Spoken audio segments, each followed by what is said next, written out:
60 రోజుల్లోనే ఇంగ్లీష్ నేర్చుకునే అద్భుత అవకాశం మీకోసం. ఇప్పుడే స్పోకెన్ ఇంగ్లీష్ క్లాస్లో జాయిన్ అవ్వండి. Welcome to Suman TV. నేను మీ సుమన్ టీవీ నాగ్. పాస్టర్ ప్రవీణ్ పగడాల గారు, ఆయన విషయంలో ఏం జరిగింది అంటే హైదరాబాద్ నుంచి రాజమండ్రి వరకు జరిగినటువంటి ఈ జర్నీలో ఏం జరిగింది? సో భిన్న అభిప్రాయాలు వ్యక్తపరుస్తూ ఉన్నారు. దీనికి సంబంధించి ఆల్రెడీ తెలుగు రాష్ట్రాల్లో ఉన్నటువంటి గవర్నమెంట్ కూడా స్పందించడం జరిగింది, పోలీసు వారు కూడా స్పందించడం జరిగింది. సో ఈ మధ్యకాలంలో ఏం జరిగింది అనేది ఈరోజు మనతో పాటు పూర్తి వివరాలకి హైకోర్టు అడ్వకేట్ అలగర్ రవీంద్రనాథ్ గారు ఉన్నారు. అది వారి మాట్లాడి తెలుసుకుందాం. Hello sir. హాయ్ అండి నాగరాజ్ గారు. ప్రవీణ్ పగడాల గారు, ఈయన విషయంలో జరిగింది ఏంటి సార్? అసలు అంటే హైదరాబాద్ నుంచి రాజమండ్రి వరకు జరిగినటువంటి జర్నీలో ఏమైంది? ప్రవీణ్ పగడాల గారి యొక్క హత్య జరిగిన తర్వాత దర్యాప్తు బృందాలు సేకరిస్తున్నాయి. క్లూస్ టీమ్స్ కావచ్చు, లేకపోతే ఫోరెన్సిక్, ఫింగర్ ప్రింట్స్ వాళ్ళు, అదేవిధంగా మనకి డాగ్ స్క్వాడ్స్ వారు, అన్ని రకాల వాళ్ళు కూడా రంగంలో దిగడం కూడా జరిగింది. అయితే హైదరాబాద్ నుండి ఆయన ఎందుకు చాగల్లో వెళ్ళారు, కొన్ని క్వశ్చన్స్ రైజ్ అవుతున్నాయి ఇక్కడ. ఆ క్వశ్చన్స్ ఏంటంటే కొన్ని క్వశ్చన్స్ నేను మీతో షేర్ చేసుకుంటాను నాగరాజ్ గారు. ఈయన ఏంటి అసలు ఎందుకు వెళ్లాల్సి వచ్చింది? నెంబర్ 1 క్వశ్చన్ సార్ ఇక్కడ. నెంబర్ 2, ఎవరు ఈయన ఇన్వైట్ చేశారు? చాగల్లో ఎందుకు ఈయనకి ఇన్వైట్ చేయాల్సి వచ్చింది? ఎవరు ఇన్వైట్ చేశారు? ఇక్కడ సంఘటన జరిగిన తర్వాత రాత్రి 11:30 కొవ్వూరు బ్రిడ్జ్ దాటినది తెలుస్తుంది.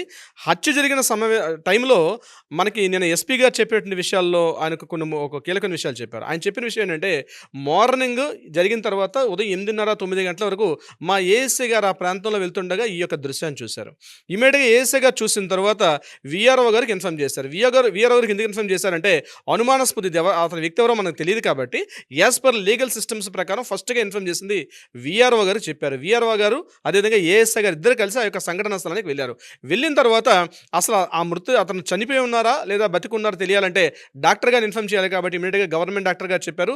డాక్టర్ గారు, VRO at the same time అందరూ కలిసి అక్కడికి వెళ్ళడం కూడా జరిగింది.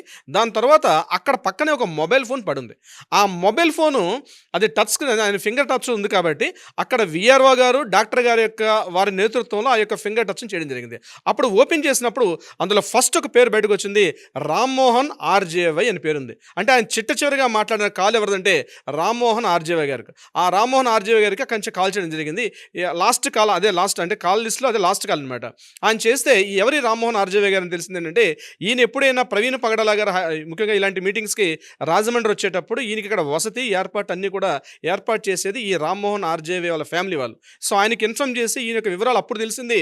ఇతని పేరు ప్రవీణ్ పగడాల అని, ఇతను ఒక పాస్ట్ అనే విషయం ఆయన రివీల్ చేశారు. రామ్మోహన్ ఆర్జేవై గారు చెప్పారని చెప్పి నిన్న మనకి అందరి న్యూస్ ప్రకారం. సో వీళ్ళందరూ కలిసి ఈ విషయాన్ని అప్పుడు వెలుగులో తీసుకొచ్చారు. తర్వాత ఈయన యొక్క అభిమాన సంఘాలు, ఈయన ఎవరైతే ఉన్నారో ఈయన యొక్క అభిమానులు, ఈ దైవజనులు, ఈ యొక్క విశ్వాసులు ఎవరైతే ఉన్నారో వీళ్ళందరూ కూడా ప్లేస్కి రావడం జరిగింది. ఇది యాక్చువల్గా జరిగిన సంఘటన తర్వాత, అంటే ఎప్పుడైతే గుర్తించిన తర్వాత జరిగిన సంఘటన.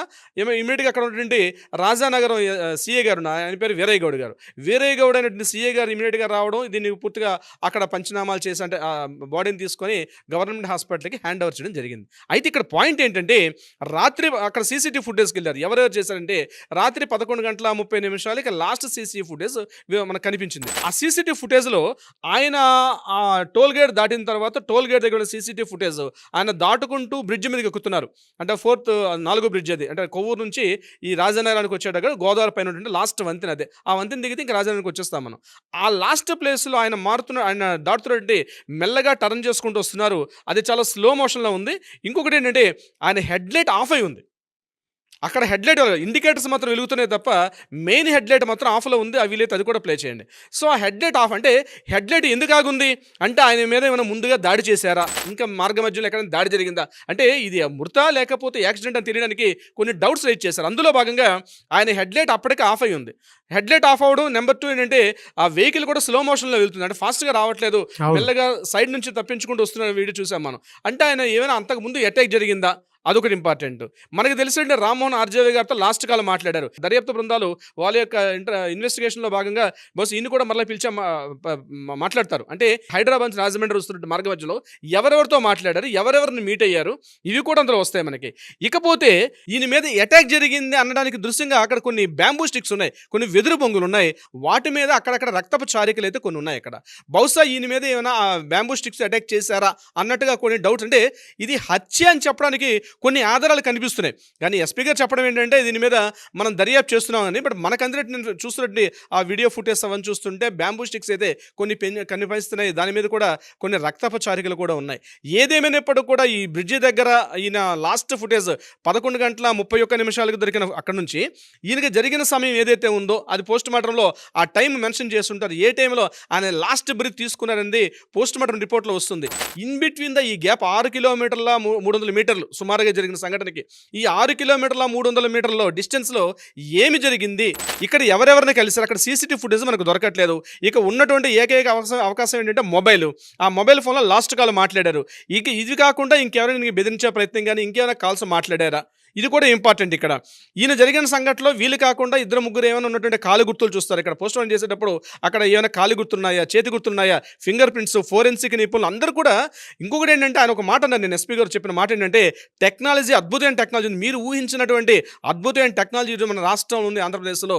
ఏ క్షణం ఏం జరిగిందో కూడా మనం క్లియర్గా తెలుసుకోగలంటే అద్భుతమైన టెక్నాలజీ ఉంది. ఆ టెక్నాలజీ ద్వారా ఇది హత్య లేకపోతే యాక్సిడెంట్ అని మనం కన్ఫర్మ్ చేస్తామని చెప్పడం జరిగింది. నిజంగానే ఆ టెక్నాలజీ ఉంటుంది పోలీస్ డిపార్ట్మెంట్లో. చాలా మందికి మీడియా కానీ కామన్ మనకి తెలియదు. కానీ ప్రతి విషయం ఫోన్ కాల్లో ఏ క్షణం ఎవరితో మాట్లాడారు, ఏ సిగ్నల్ నుంచి వచ్చింది, ఏ టవర్ నుంచి వచ్చింది, ఎవరితో మాట్లాడారు, ఏం మాట్లాడారు, వాట్సాప్ అయినా సరే ఇటువంటిదైనా సరే క్లియర్గా తెలుస్తుంది అక్కడ ప్రతిదీ. అంటే ఇంట్రాగేషన్ చేసి అంటే ఆ యొక్క క్లూస్ టీమ్స్ కలెక్ట్ చేసేటప్పుడు ఈచ్ అండ్ ఎవ్రీ ఆ యొక్క రక్తపు చారికలు ఉన్నాయి. అది ఈయన యొక్క డిఎన్ఏ అంటే రక్తాన్ని యొక్క శాంపిల్స్ని చూస్తారు అక్కడ.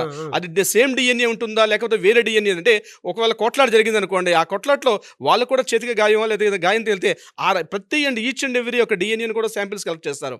అంటే వేరే వాళ్ళ బ్లడ్ శాంపిల్స్ ఉన్నాయి అక్కడ ఉంటే అది ఎవరిదే ఉంటుంది అక్కడి నుంచి మొదలు పెడతారు క్లూస్. ఇది చాలా పెద్ద ప్రాసెస్ అండి.